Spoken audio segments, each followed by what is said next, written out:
I'm Cody, and welcome to the Von Tannen Craftswright Shop, which is a complete and utter dumpster fire. I've got projects I need to work on, projects I need to finish, projects I want to work on, things I need to build, things I need to clean, things I need to organize. Hashtag Marie Kondo. And it's a little overwhelming, at least it is for me. So today I wanted to show you kind of my process to put things in order and give you a little bit of a roadmap of what you should accomplish, what you should tackle, and in what order, and in mathematically too. But by the end of it, you're going to end up with one of these, one of your own little roadmaps. But before we get into that, just a little bit of history. The fiance and I bought our house in the middle of 2018, which wasn't that long ago, but it was the first time I actually had a shop space, or something I could call a shop. So I just went crazy with loading it full of tools and projects and wood and pallet wood up the yin yang. I think everyone's faced that dilemma. But on top of that, it was moving two households into one and all of the other stuff on top of buying a house that it just spiraled out of control until it's at the point that you can see it right now. So it's time to do something about it. And the other night I was in here kind of going over all the stuff that I want to do, like dust collection and a new miter saw bench and miter saw dust collection and a new workbench and a place to hold my tools. And I just kind of started to freak out a little bit, like not being able to differentiate or decide which project I should work on first. And I remembered that in my personal life for the last couple of years, I've been using sort of a similar system to what I'm going to show you, just to help me kind of figure out my goals, which ones are important, which ones not so much, tasks, weekly tasks, monthly tasks, and putting them in an action sheet sort of thing. So I sat down and I thought, well, if that works for my personal life, why wouldn't it work in the shop? And I tried it out, and it turned out pretty good. I'm feeling good about the list of things that I need to do and the order that I need to do them in. So I thought I might as well share with you guys and see what everybody else thinks, and hopefully it's helpful to you. So let's get into it. Okay, one last thing before we kind of dive into the meat and potatoes of it. This is not my original idea. I cannot for the life of me remember where I got the basis of this from. I think it was something online when I was trying to research how to set better goals, and I've modified and adapted it. So while it isn't necessarily mine, I have kind of made it my own. So here we go. First thing we're going to do is we're going to make a column of the tasks that we want to do. So I'm just going to pick 6 out of my list. That way this video doesn't run on forever. So I want to do planer dust collection. I want to do a VT sign, Von Tannen. I need to organize my wooden shelves that haven't been in the video. I need to organize my metal shelves. Same thing, not in the video. I want to build a dedicated leather working station. And then I also want to build a miter station. So these can all be things, they can be tasks like on my original list I have like getting rid of my scrap wood, things like that. But so it doesn't all just have to be projects or builds or anything like that. It can be pretty much any sort of task that you want.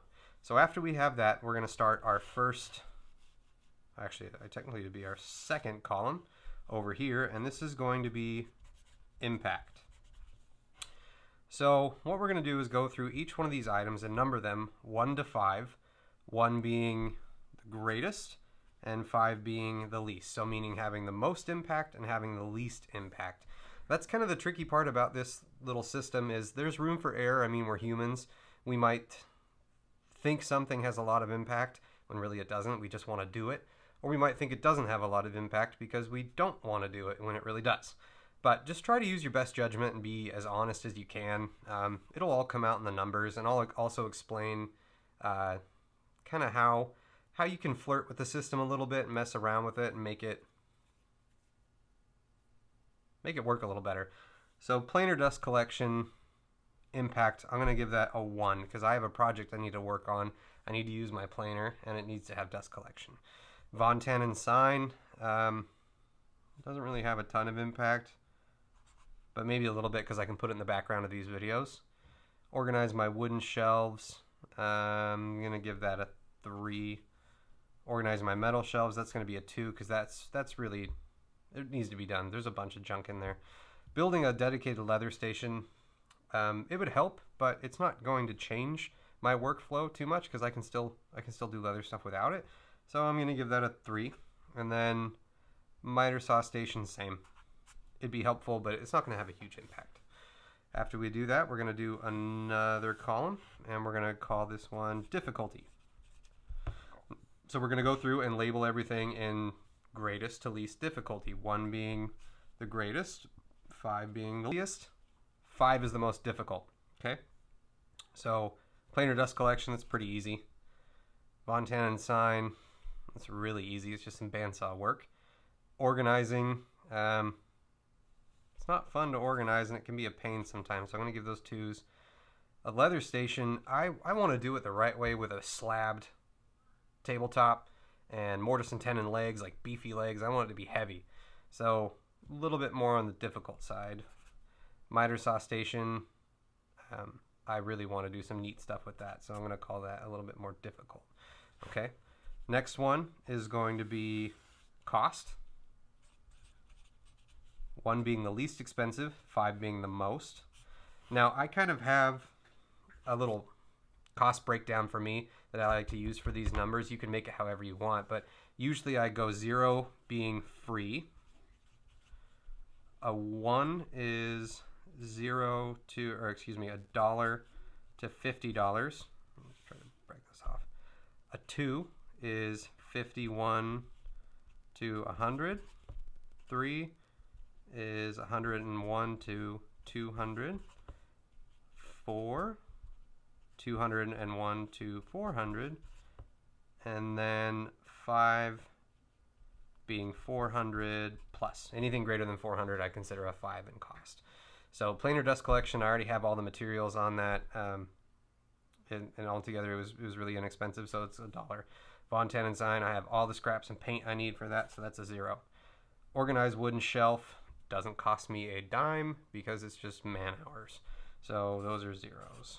Build a leather station, there's some stuff I need to buy for that. I'm gonna call that a 2 because it's probably gonna fall in this $50 to $100 range. Miter saw station, need a lot of plywood, need some dust collection stuff, need hardware, drawer slides, all that junk. So I'm going to put it at about a 3 in the $100 to $200 range.